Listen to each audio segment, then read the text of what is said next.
Dumating sa point na nagpabarangay ako kasi it's not normal. Na ayokong i-normalize na porket naglalaro ang mga bata, kahit ano pwede na. Especially sa private part ng kalaro nila is okay. Minsan kapag ka weekends, dumadalaw kami sa mga in-laws ko, which is same barangay lang naman kami pero yung layo is mga 4 to 5 subdivision. So this weekend ay nagiinuman sila sa terrace, then ako at yung son ko is nasa loob ng bahay. Ilang oras din ang lumipas at tinawag ako ng asawa ko at lumapit ako sa kanila. Then after a while, may pumasok na 7 years old na inaanak ng in-laws ko, na which is kalaro ng anak kong 4 years old. Pagkakatanda ko, wala pang 1 hour nung lumabas ako at sinilip-silip ko yung anak ko. Inuusisa ako kung anong nilalaro or ginagawa nila. Kita rin naman kasi sa bintana kasi glass at parang 1 feet lang yung taas ng flooring. Kaya kita talaga yung nasa loob. Pero bago naman ako lumabas ay pinaihi ko muna yung anak ko. Kasi pag nalilibang ng kalaro ay pinipigil ang ihi. So nung nakaihi na yung son ko, lumabas na ako. Maya may lumapit siya sa akin at medyo magulo yung shorts niya. Sabi niya pa na ayusin ko raw. Kaya ang tanong ko sa kanya, did you pee? At sabay tumakbo siya sa loob ng bahay. So nagtaka ako, sa isip ko saan umihi yun hindi yun makakaihing mag-isa sa CR. Kasi naka-off ang ilaw. And then pinagmasdan ko sila ng kalaro niya and to make it clear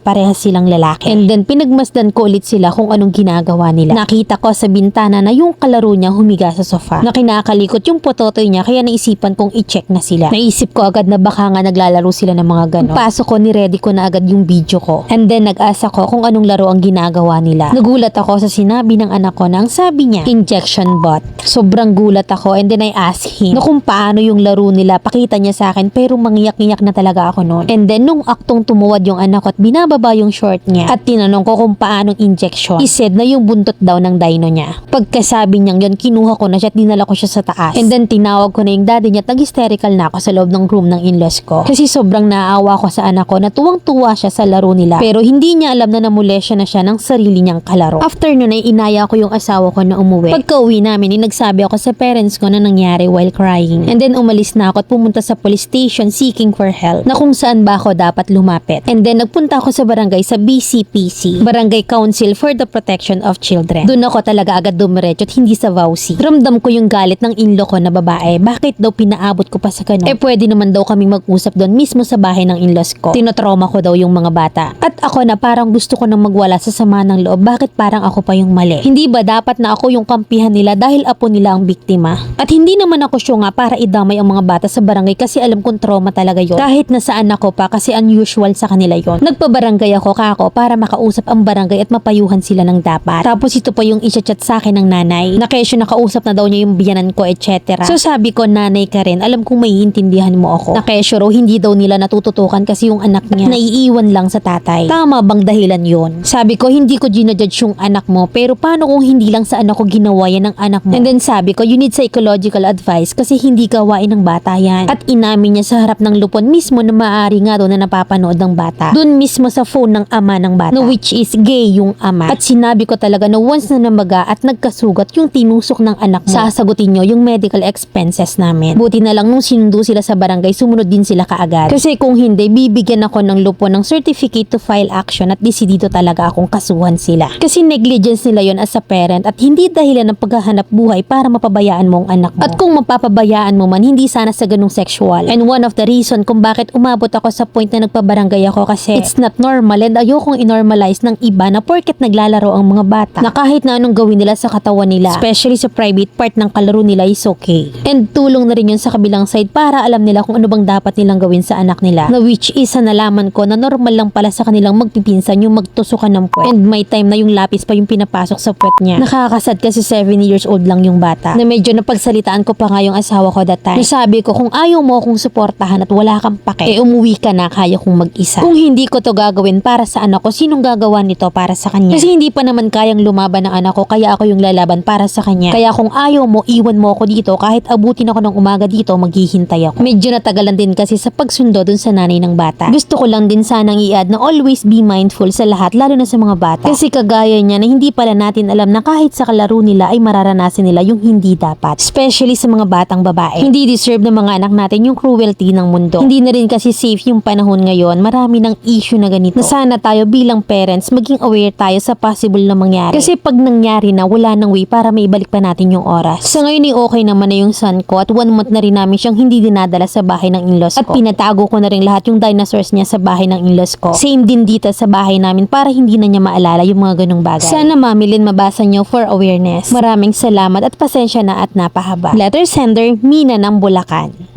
Medyo nakakaalarma dun sa edad ng 4 and 7. Sa case naman ng sender na resolve naman yung issue and justice. Hoping na both children ay mabigyan ng counsel. Nakakaalarma kasi. Kung hindi maiwasan ng cellphone ng bata, lagyan sana natin ng protection code or PIN. Kasi kapag nakapanood sila ng ganyang klase, akala nila normal yon kasi hindi pa naman abot ng capacity ng utak nila yung napapanood nila. Hoping mga mommy, daddy na nanonood ng vlog natin, this is for awareness. Agapan agad natin para hindi na dumating sa ganitong point. Kasi sa ganyang edad, sa magulang talaga ang sisi.